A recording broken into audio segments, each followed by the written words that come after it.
medição de condensadores ou capacitores, né, com o nosso medidor. Medir com LCR 4T os condensadores ou capacitores. Tá? Bom, aqui o procedimento é o mesmo. Coloca-se o componente no soquete, fixa a peça e aperta o botão de leitura. Tá aqui, ó. Tá? Coloca-se o componente aqui. Aqui nós temos os pinos 1, 2 e 3. Aí a gente escolhe. Quando o terminal é muito grande, a gente pode utilizar esses uns que estão do lado direito. É o mesmo, eletricamente, o mesmo ponto desse ponto aqui. O ponto 1 que está à esquerda. Tá? Se tiver dois componentes, pode colocar esses dois componentes em terminais diferentes. Ele vai apresentar dois valores. Se a gente colocar somente um, se colocar em paralelo, ele vai fazer a leitura total. Ele não vai identificar que são dois condensadores em paralelo. Tá? Então, a gente pode medir dois componentes aqui usando as três entradas. Tá? E ele vai mostrar a simbologia separada de cada um. Tá? A gente pode medir, ele vai dar o valor do símbolo do condensador, vai escrever o nome, o valor, e o valor é 4 dígitos. A gente tem observado que ele utiliza 4 dígitos para mostrar os valores. Tá? Bom, vamos lá. Eu peguei aqui o primeiro nosso exemplo. Eu busco pegar um valor pequeno e ir até um valor mais alto. Uma ordem só didática, tá? Bom, aqui apresenta uma coisa nova que não apresentou na resistência.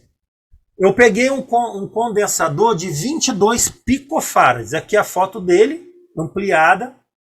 Mandei fazer a leitura. Olha o que apareceu aqui. Ó. Quando aparece essa interrogação, tá? Ele não conseguiu identificar essa peça. Quando ele não consegue identificar, ou o valor é muito baixo, ou o valor é muito alto acima, ou a peça está com defeito.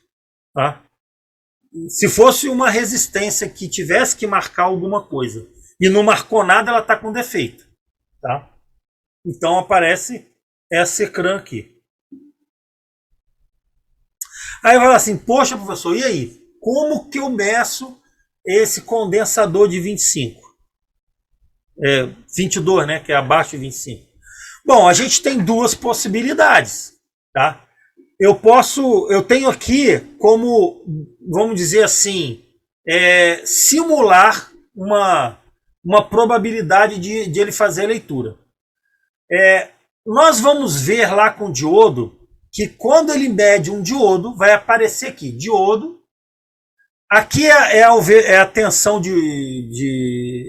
a tensão de barreira de potencial, 674 milivolts, ou seja, 0,674 volts.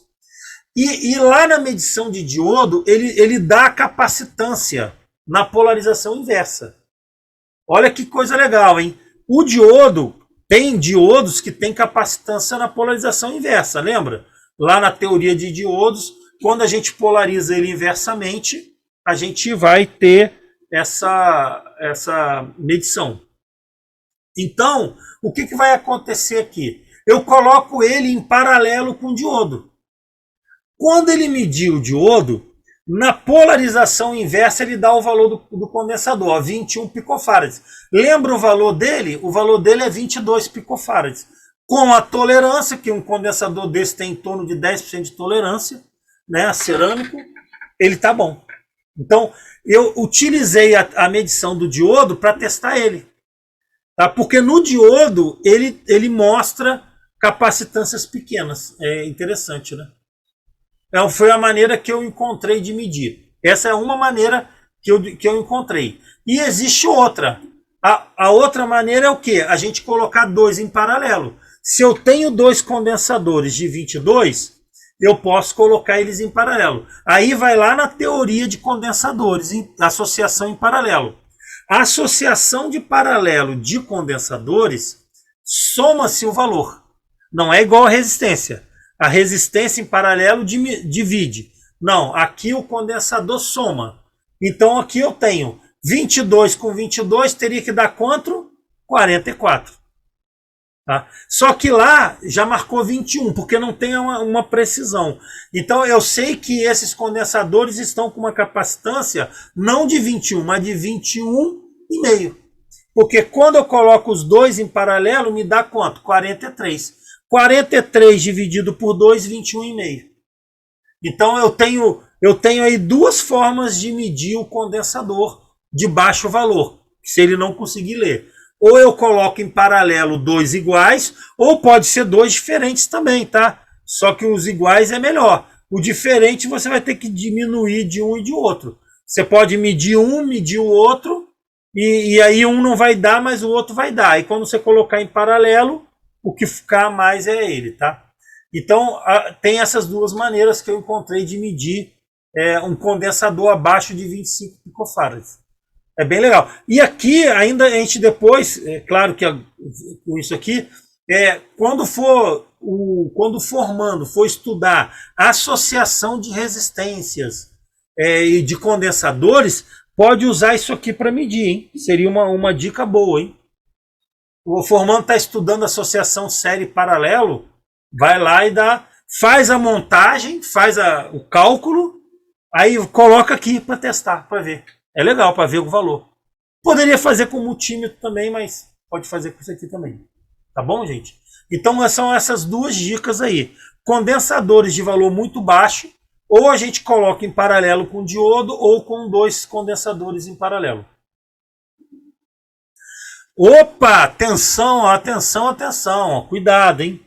Lembra que esse medidor aqui, ele não pode ser jogada tensão nele, tá? Então a gente tem que ter muito cuidado que o condensador ou capacitor, ele pode armazenar cargas elétricas, ele pode ter tensão. Então a gente tem sempre que descarregar o condensador antes de colocar um curto, tá? Descarregar é você junta os dois terminais e descarrega ele. Senão pode queimar o aparelho, tá? Então essa é uma observação importante. Resistência de outras não tem esse problema.